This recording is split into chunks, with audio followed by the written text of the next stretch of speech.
All right, we're going to put on a new seat. And this one's a little bit different. It's got these little things that catch this, and you push these through. As you can see, I pushed them both through.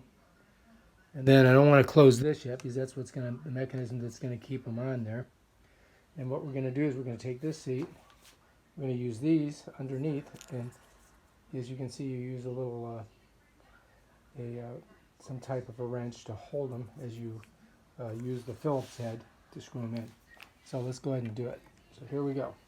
Come over here, set her down,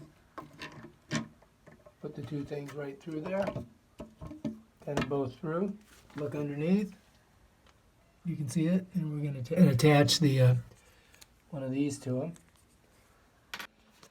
So I'm going to just stick it underneath here. I'm going to turn it a little bit so it catches. Just get it right up there. Got to do this on both sides. And as you can see, it's pretty snug.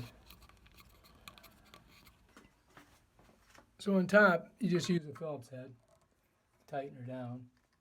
As you can see, it's already pretty tight. Okay, and we're going to do the same thing with the other side. And then once you got them snug, you just take this little thing here, pop it on there, and that locks it down. And there you go, new toilet. Bam, done.